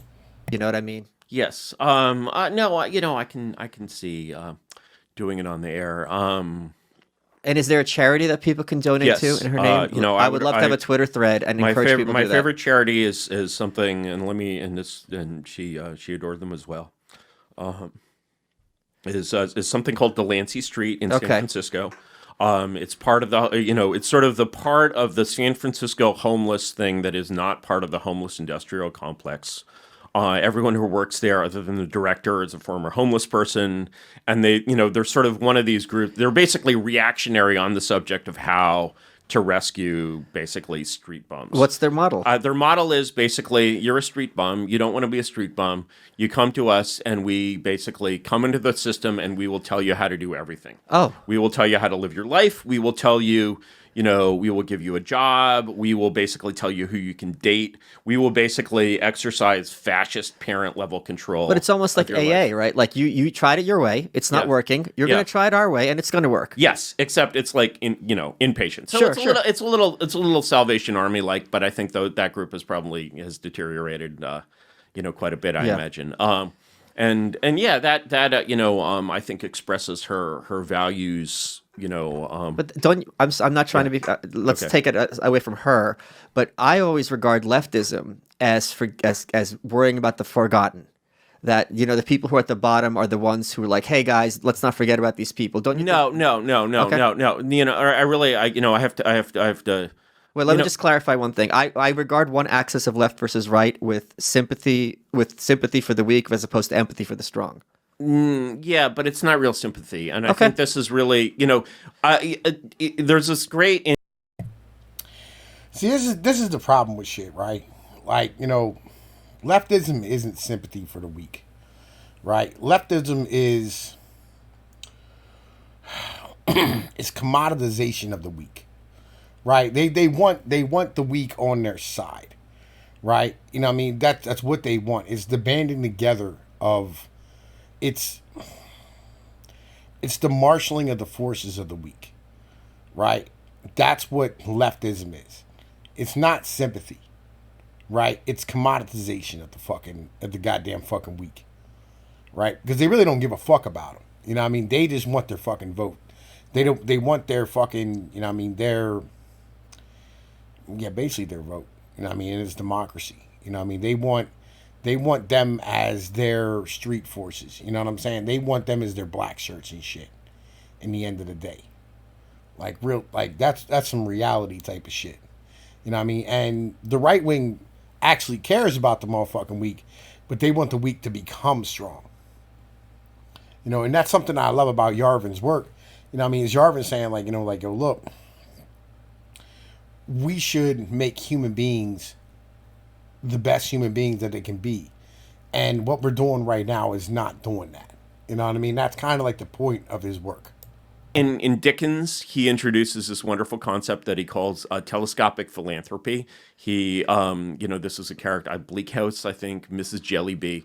And Mrs. Jellyby is basically very concerned. He's basically mocking the failure of this 1840s lib project called the Niger Expedition. That's Niger, which is pronounced Niger. You know that, of course. Yes, of course. Niger, please. Yeah, Niger, please. And I like the word neighbor, actually. And Mrs. Jellyby is like focused with this abstract sympathy that is far away from her. Sure. And is not concerned with the people around her. Sure. And so in her actual life, she acts very, very badly.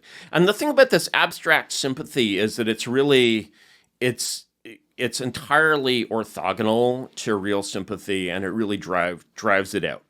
And that's is what you see when you see, for example, the difference between something like Delancey Street or like Glide Memorial Church in San Francisco.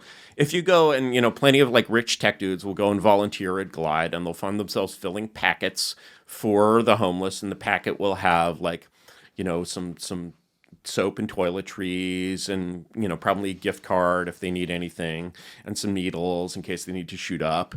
And, this isn't like, is this caring? No, this is what an addiction counselor would call enabling. Yeah. It's this massive sort of enabling system. And the thing about this abstract, two things about this sort of, sympathy for the weak, as you call it. I have no sympathy for this sympathy because, Well, that's because you're right wing. Yeah. And that's because I understand, sort of what's going on with this ersatz kind of porny feeling of empathy, which is really as different from real empathy as porn is from sex. And so what is going on in people's heads when they do this is that what's actually being stroked there is not their desire. Sorry, we keep getting back into philosophy, but it was just once, and now I can't unring that bell. I know, Michael. I know. And what's being stroked there is their ambition. Because essentially what you're saying, whenever you help someone else, you develop power over them. Whenever, to assist someone creates a dependency, you have one little etymological story I like to tell is the word lord in English.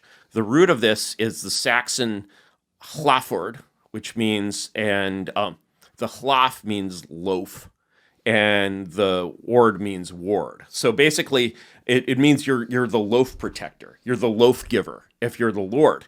And if someone is eating because of you, it doesn't matter if you don't, tell them what to do. You could start telling them what to do tomorrow, and they would have to do it. And so you basically, whatever you protect someone or become the guardian of someone, you feel yourself growing stronger because they're basically in your retinue. Like, well, that's a really good point too, right? Legit is, they're standing here becoming their master.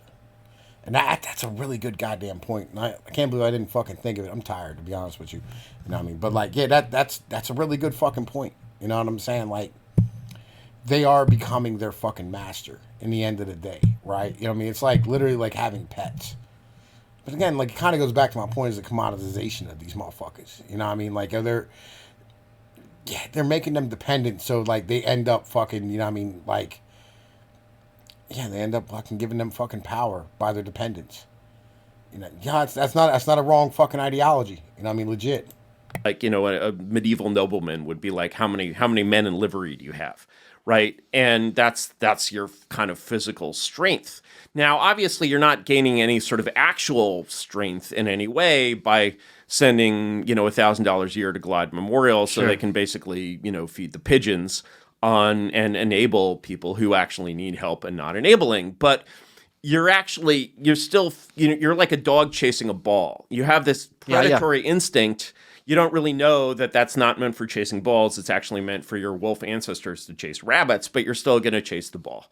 And, you know, and understanding that what you think of as kind of universal empathy, or if you go really, you know, to the extreme, you get like the effective altruists, for example, and they're like, I will extend my empathy to all humans on the planet. And then they're like, wait, why just humans? And actually, I think there was a Scott Alexander post recently where he's like, you know, talking maybe tongue-in-cheek, but maybe also seriously about his empathy for not just all the mammals of the world, but he's actually gotten all the way to the bugs, right? And I'm like, you know, sympathy for the bugs. This is really like, even if he's, you know, saying this tongue-in-cheek, there are others who are not, and they're basically, I'm going to be a vegan or a vegetarian, but I'm not going to eat the bugs because I love the bugs. Which is not, in my mind, the reason not to eat the bugs. And so you have this empathy, and even, you know, when they're basically like, I Eating love the bugs is the basis of like life on this planet. Like ultimately, ultimately, the biomass is bugs, and everyone's eating the bugs. Chickens eat the bugs, whatever. Yeah. I'll eat the chickens which eat the bugs. Sure. I will not. You eat crab, you eat shrimp. I do, but I don't eat bugs. I don't eat bugs. Okay, just to confirm, you don't keep kosher. Yeah, I don't keep kosher, but I also don't eat bugs. Okay, you know, and you know, but the thing is, you know, the mindset of someone who's like, I am more a spiritually evolved being than you because you care only about the mammals and I also care about the bugs, right? And it's just like, this is not.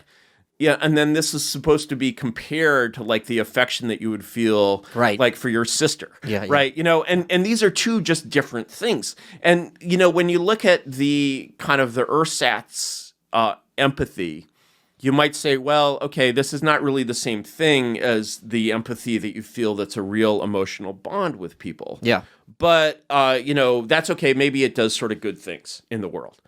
And the problem with that is that, you know, maybe it does good things. You think it does good things, but maybe it's actually doing bad things and you just don't know that. Yeah. Yeah, I keep saying, man, like, legit, I care about the bears. Right? I care so much about the bears, I want to release them in suburban neighborhoods and catch the dumb kids. Right? Like, let's go. Yeah. And when you look at... if I'm coming from love... By definition, the goals will be love. Yeah, if you're coming from love, you know, to me, it's like when you, if you're coming. But sometimes out of love, you gotta punch your homie in the fucking face and tell him he's retarded. Like legit, sometimes out of love, you gotta pop a motherfucker. Sometimes out of love, you gotta grip somebody up and tell them it is what it is. Sometimes out of love, you gotta chain your bitch to a radiator to stop her from fucking everything up that you're working on. That's life, man. And it's hard to understand that. Like, real shit, it's hard to get to that point where you go, like, yo, look, I love you so much. And I love our kids so much that I'm going to have to chain you to this fucking radiator to stop you from being ridiculous. You know what I mean? Like, yo, it is what it is. From love and the, you know, result is the opposite of the intent, you feel very, very bad. Imagine you're basically on the, you know, walking down the street, you see like a motorcycle crash. You're the first on the scene. You're like, you feel an immediate, this is a human being in your presence. You feel sort of immediate sympathy for this human being who's right there with you, and you want to help him. Assuming you go they're and not fat. he's lying there on the sidewalk. There's blood. It's not pretty, and you pull his helmet off and try to give him CPR. Well, when you pulled his helmet off, which you really should not do if you see a motorcycle accident. Is that true? Yes. Okay. Because you it's just keeping the head together? Yeah, you just broke his neck and you Okay. now paralyzed him for life. Okay. And if you were informed of that and you were like, well, you were trying to help this person, but actually you're completely ignorant, you were not paying attention in your like high school CPR class where they told you not to do this, and so you just destroyed this person's life while trying to help him. You would be a little broken up about that, at least if you were not a psychopath. Right. Right. A lot broken up. Yeah, a lot broken up. But let's take, for example, you remember the Arab Spring? Of course. Were you into that shit? What do you mean into it? Were you into it? Did it get you off? Did it get you hard? No. When you saw like Google guy on TV where you're like, we're going to bring freedom to the people of Egypt. I'm not a democracy You're not, person. yeah. Okay, good. So, but most Americans did. So basically, they're like, and they hear Obama, even a neoconservative, even if Allah will allow me to utter that term. God is great. God is great. And he created neoconservatives for some reason. And one day we'll figure out what it is. So, here you have all of basically America that believes in freedom, that believes in love, that believes in all these beautiful things. And it's like, hey, wait a second. Why have we been supporting these dictators in the Middle East? And, we're propping them up. And propping them up is basically sort of a term of art that means not overthrowing them. Right, yeah. And but often sending them money. yes. Well, sure. Yeah. Sending them money. I mean, we just run it off on the printer, basically. Brr. But The truth is that Hollywood's elite actors. Sure, we're propping up these dictators, right?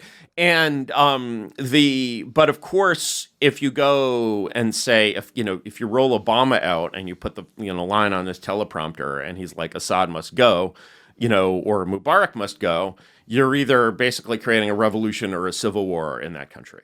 I mean, you could roll him out to Germany and he'd, have him say Merkel must go. Yeah. And you'd start something, and that's the level of soft power. Like you're just like, those instructions are clear. And what actually happened internally, I believe, is basically it was kind of a battle between two factions inside state.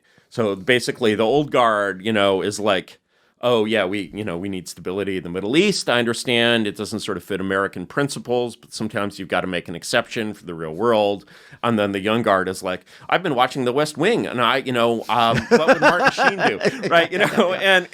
And so the young guard, kind of wins this one, and they start all these revolutions in the Arab world, and it kills.